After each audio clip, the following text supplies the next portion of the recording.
Arsin Kostan di sini. Tepuk tangan dulu dong untuk kita semua di sini. Dan luar biasa sekali, kali ini Playtune kehadiran lagi bintang tamu yang menurut aku dia ini punya apa ya, karakter yang pastinya kalau kalian ngeliat seseorang yang ada di sini, musisi yang satu ini, itu pasti kalian akan selalu inget. Besokannya lagi pasti akan selalu inget lagi karena menurut aku dia cukup memiliki karakter yang luar biasa ketika kita lihat pertama kali. Langsung saja kalau gitu, ini dia KM dari Rejected Money. Tepuk tangan dulu dong. Ini kenapa dipanggilnya KM ya? Waduh. M. Sebenarnya aku manggil sebenarnya M sih manggilnya, cuman aku pakai K ya. Atau M aja nih Kak? M aja sih. Oh ya, oke M. Kenapa cuma M? Sangat misterius sekali kayaknya ya. Kalau misalnya M itu sebenarnya lebih ke apa ya, kan sebenarnya ya gue sih mau emphasize kalau misalnya I'm the money gitu. Makanya kayak di-emphasize dalam kurung M gitu. Oke, jadi dia pengen kayak I'm the money. Wah, gue sih mikirnya nggak kepikiran sampai ke situ sih. Wah, keren-keren. Tepuk tangan dulu dong. Luar biasa. Oke. Jadi kita manggilnya M aja nih, nggak usah pakai K nih. Iya, M aja lah. M kalau aja misalnya ya. K tuh kayak KM. Sangat Indonesia sekali nggak? KM ya, kilometer jatuhnya ya. Iya. Oke, M. M ini selain di dunia musik ya, udah pasti hobinya dia adalah tentang musik, tapi ternyata juga hobi membaca. Ini sukanya baca apa nih? Baca pos kota? Kan ada loh, hobi juga loh, itu hobi juga kan, salah satu hobi. Betul. Kan, membaca kan, pos kota dulu. Ngalamin gak sih? Iya bener pos sih. kota, pernah baca gak dari pos kota? Gak pernah sih jujur, nggak pernah ya? Suka baca koran. Aduh, gak terlalu karena suka. koran tuh bikin kita depresi gak sih? Oke, dengan berbagai macam masalah yang ada di dalamnya gitu ya. Kayak kita tuh mendingan gak tahu masalah-masalah kayak gitu, udahlah.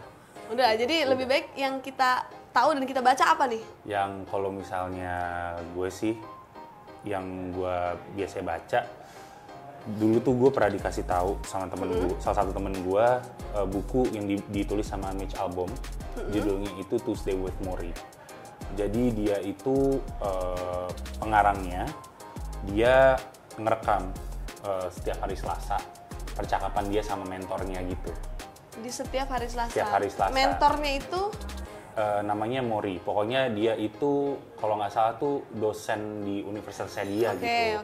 Dan itu dia dosennya kayak cerita soal pengalaman hidupnya dia dan kira-kira menjalani hidupnya seperti apa.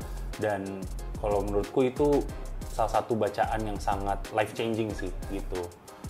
Karena kayak banyak filosofi bagusnya sih, moral story yang bisa diambil yang bisa membuat pemikiran kita nih jadi mungkin lebih berubah mungkin dari yang tadinya kita selalu kayak kenapa sih hidup kayak gini banget gitu, tapi kayak ternyata pas kayak kita baca itu buku kayak enggak, ternyata kita harus mikirnya. Maksudnya sukanya baca buku motivasi dong ya berarti ya? Wah, kalau self help enggak sih, itu kalau itu kan lebih kayak ceritanya aja sih. Kalau self help itu kan yang tahulah buku yang kayak how to not give a peep. Nah, itu kan a subtle art to not give a F word gitu. Itu tapi gue lagi kayaknya suka baca-baca motivasi, tapi kayaknya nggak termotivasi juga ya, emang bebal aja kayak gitu. Oh, tapi berarti bukan motivasi, cuman lebih ke cerita-cerita hidup orang yang cerita-cerita hidup orang yang kira-kira bisa kayak kita ambil lah ya, sari-sarinya dimana untuk membuat hidup kita menjadi lebih apa ya kita bilangnya kalau kayak gitu, lebih berwarna enggak juga ya? lebih ada nyawanya lah ya gitu. Kita lebih ngerti apa yang mau kita lakukan aja sebenarnya. Kan kita kadang-kadang kan kita ngerasa A B C D E, tapi ini sebenarnya gue ngerasain apa sih gitu. Tapi kayak dengan adanya gue baca beberapa buku itu kayak gue jadi tahu nih gue maunya kayak gimana gitu. Nah gitu. Kalau lu tuh berdasarkan tertarik sesuatu yang misalnya kayak ini menarik nih, atau lu mungkin udah tahu nih kayak ceritanya atau kayak gimana, atau kayaknya lu cuman tahu penulisnya. Kan ada tuh orang yang mereka suka karena mereka suka penulisnya, jadi apapun yang ditulis pasti dibaca. Kalau lu lebih ke yang mana nih? Kalau gua sih lebih kayak, kalau dulu sih awal-awal ya dapat referensi dari orang-orang kayak coba dulu baca ini, buku ini bagus. buku ini bagus gitu. Waktu itu ada buku soal Korea Utara tuh kalau nggak salah, Without You There Is No Us. Korea Utara. Judulnya iya soal Korea Utara. Jadi kayak ada guru bahasa Inggris dari Korea Selatan terbang ke Korea Utara, terus dia ini ngajar bahasa Inggris gitu. Okay. Nah ini aku udah lupa karena udah lama banget pas kuliah bacanya, dan pokoknya intinya ya itu kehidupan dia sehari-hari di North Korea lah. Dan itu aku juga aku dikasih referensi sama temanku untuk baca, dan itu yang buat gue juga akhirnya tertarik buat baca. Kira-kira apa lagi ya buku-buku yang bagus gitu. Oke, berarti tapi kalau penulis siapa nih? Indonesia ataupun luar? Penulis ya? Iya. Mitch Albom sih. Mitch Albom tuh best banget sih dia cara dia nulis kayak sangat vivid dan sangat deskriptif, dan buat orang yang baru awal-awal baca itu dia sangat mudah dimengerti gitu. Bahasanya itu mudah dimengerti gitu, dan alur ceritanya tuh kayak garis lurus gitu, kayak enak. Semua bukunya udah lu baca atau hampir semua? Enggak semuanya. Cuma kayak 2 atau 3. Satunya tuh something Chika, satunya itu To Stay With Mori. Terus lagi apa ya, nanti deh kalau gue inget. Cuman pokoknya ya intinya itu. Oke, nah berarti ngomongin soal tadi penulis dan lain-lain, lu kan pasti punya favorit juga, terus buku. Ngaruh nggak sih di penulisan ke lagu? Ngaruh nggak tuh? Kalau gue sih yang menginspirasi nulis-nulis lagu, itu tuh bukan buku yang gue baca sih. Tapi? Karena yang menginspirasi gue ya, yang menginspirasi gue tuh kayak lebih kayak gue dengerin musik, terus gue suka nih, cara dia nyampein message-nya kayak gini, coba kali ini jadi referensi gitu. Kayak gue suka banget sama, walaupun ini belum kesampaian ya, gue suka banget sama Kunto Aji. Tapi gue belum kesampaian sih bikin lagu yang kayak temanya dalam banget. Dalamnya ya. Kayak Kunto Aji. Deep banget ya dia kalau begitu ya. Jadi kayak kalau misalnya sekarang itu lebih kayak Sabrina Claudio. Terus kayak Daniel Caesar. Pokoknya kayak kan liriknya ada beberapa yang kayak memang sensual. Tapi itu juga romantis gitu, bukan yang kayak ini orang brengsek gitu, enggak. Tapi kayak ini liriknya sensual banget, tapi kok bisa romantis ya, kayak kedengerannya smooth banget gitu. Jadi gue coba kayak gimana caranya gue bisa nulis dengan biar bisa enhance aura yang seperti itu gitu. Kalau tadi ngomongin Daniel Caesar itu, gue waktu pertama kali dengerin lagu dia yang Always itu, gue sampai berpikir kayak, anjir, siapa yang nyakitin lu anjir sampai lu bisa bikin lagu kayak gini. Emang bener sih, yang dari liriknya terus musiknya itu tuh ngebuat kita kebawa di suasana hatinya dia juga gitu kan. Kalau Kunto Aji gue suka yang ini bukan sih lagunya yang Sedekatlah Sulung dan Bungsu ya. Wah itu menurut gue satu kalimat yang dia ulang-ulang, tapi ketika kita dengerin selain bisa menguatkan, kita juga bisa jadi kayak di akhirnya dia bilang yang seharusnya kau jaga adalah dirimu sendiri. Gue langsung kayak Kunto Aji emang dia bener kan, maksud lu lagu-lagu yang kayak gitu kan dia bisa buat, dan itu menurut gue keren sih. Satu kalimat diulang-ulang tapi kita bisa masuk otak kita dengerin terus, dan wah itu lagu menyelamatkan gue sih 2018. Apa Sulung? Iya, Sulung. Oh ya, kenapa tuh? Karena dulu gue kayak 2018 tuh kayak di fase-fase dimana kayak gue kurang deh, kayaknya gue kok nggak bisa mencapai ABCDE gitu. Dan ya udah akhirnya tiba-tiba keluarlah itu album di akhir tahun kalau nggak salah, terus gue denger, wah, gue nangis.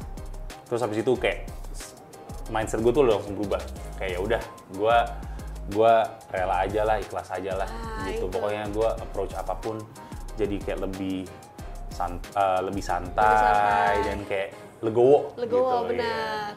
Dan kalau bilang menyelamatkan ya juga sih. Jadi thank you Kunto Aji, Mas Kunto shout out to Kunto Aji. Menyelamatkan dia, dan juga jujur lagu ini menyelamatkan gue juga ketika gue segalau-galaunya gue sedang ditinggal married sama mantan gue. Dan itu lagu gue setel berulang-ulang setiap hari yang membuat gue kayak Oke, cukupkanlah ikatanmu, relakanlah yang tak seharusnya untukmu. Jadi kayak oke, benar emang kita harus ya udah ngapain kita harus terlalu overthinking. Udah cukup. Lo harus rela, ikhlas, ya udah lo tinggal jaga diri lo sendiri dan Mas Kunto, thank you.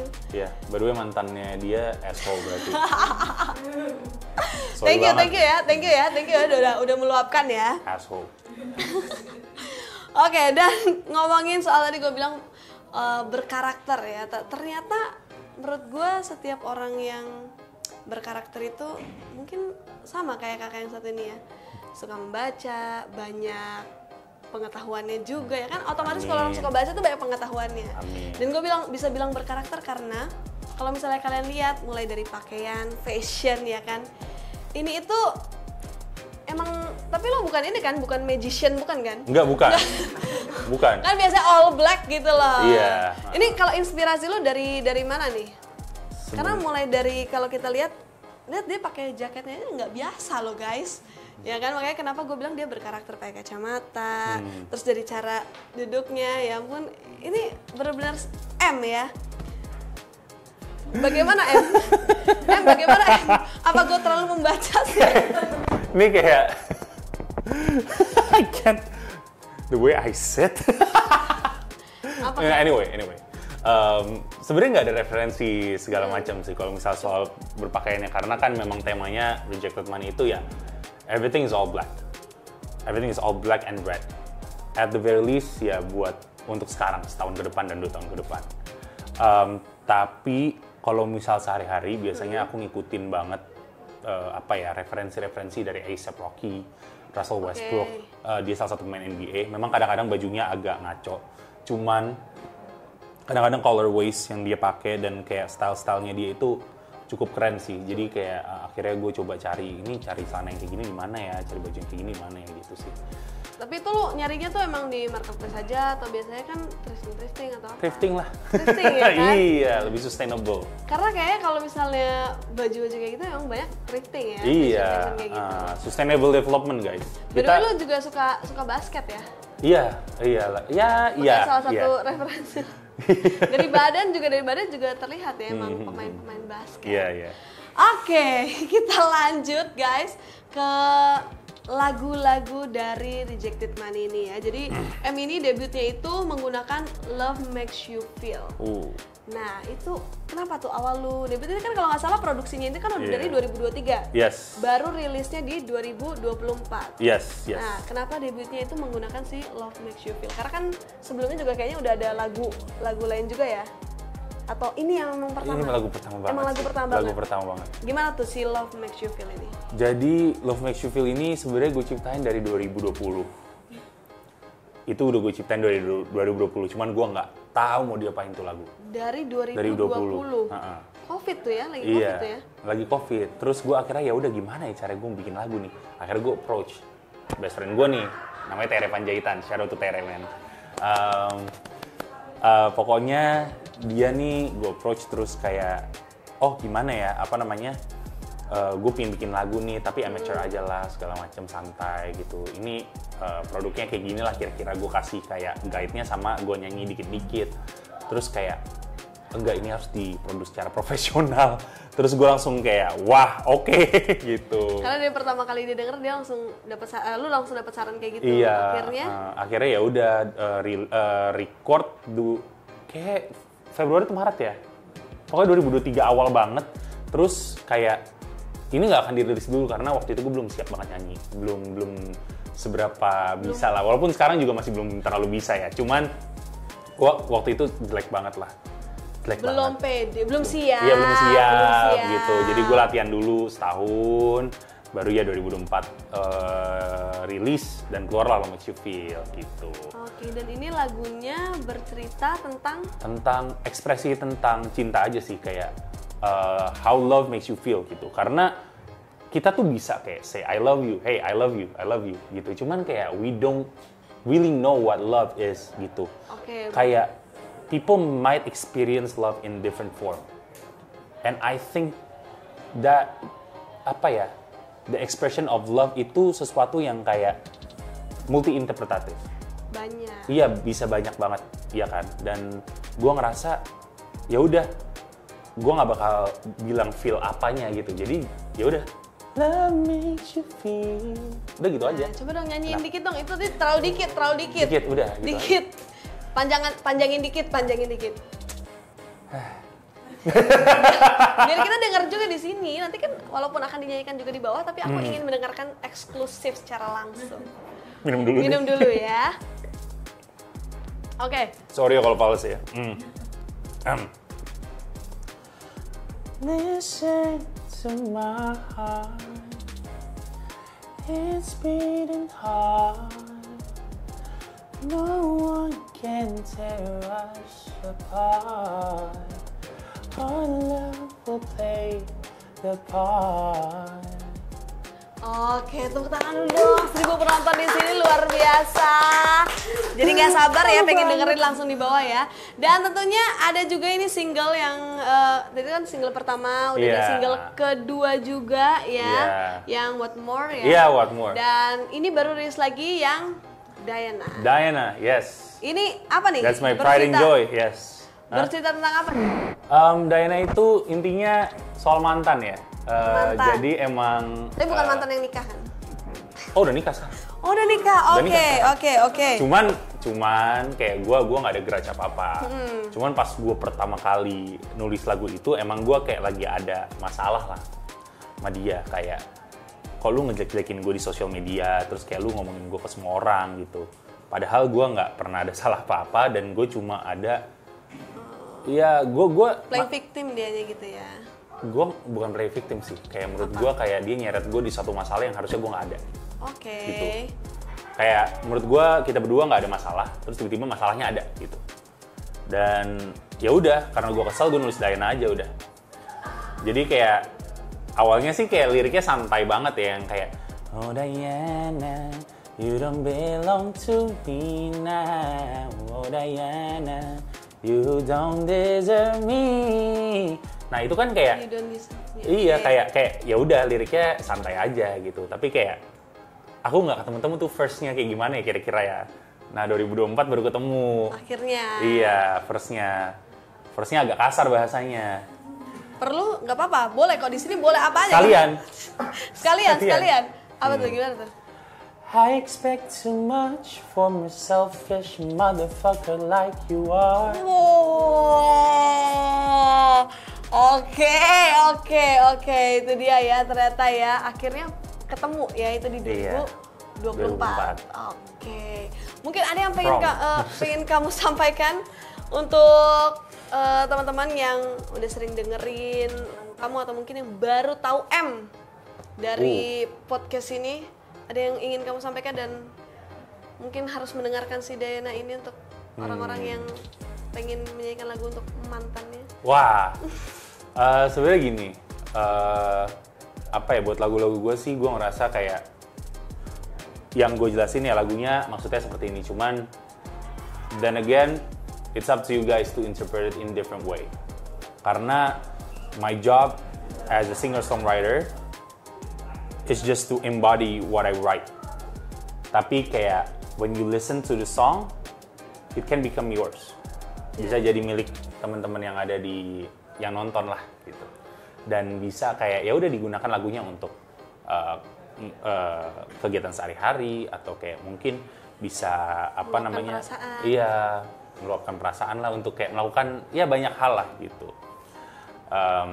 Jadi ya stay tune aja. Mungkin gue social medianya tidak seaktif itu. Tapi boleh disebutkan? Mungkin di sini kali ya. Ada Rejected Money, REJECTEDMONEY, Rejected Money. It's on Instagram, it's on TikTok. Tapi belum ada di Twitter ya kita, tapi ada plan untuk ada Twitter. Ke X ya, di X. Iya, di X. Oh iya, jadi X sekarang. A filthy name. Tapi ya intinya ya just stay tuned. There will be a lot of M projects, Rejected Money project, dan gue bakal pastiin lu pada nggak bakal kecewa. Hihi, bakal baik surprise juga ya. Yoi. Oke, dan jangan lupa juga untuk follow Instagramnya Playtune ya, di Playtune Official. Dan jangan lupa untuk like, komen, share, subscribe juga video ini, channel ini. Dan pastinya kalian boleh juga untuk langsung sekali lagi follow account sosial media dari M atau Rejected Money. Kalian bisa lihat juga semua lagu-lagunya dia, udah ada 3 single ya. Dan akan ada lagi dan lagi yang pastinya yang bakal menemani hari-hari kalian. Kalau gitu kita akan langsung bersiap-siap untuk M ya, karena sebentar lagi akan tampil juga di bawah. Bersama siapa hari ini tampilnya? Bersama Vandra, shout out to Vandra and Nesta, mereka kakak adik, keren banget mereka. Bro, it's gonna be amazing. Oke, aku jadi gak sabar, langsung aja kalau gitu kita akan bersiap-siap di Playtune Volume 7. Dan thank you so much buat M, Rejected Money ya. Kalau gitu buat semuanya, jangan lupa follow dan juga kalian bisa tonton semua videonya Playtune. Thank you!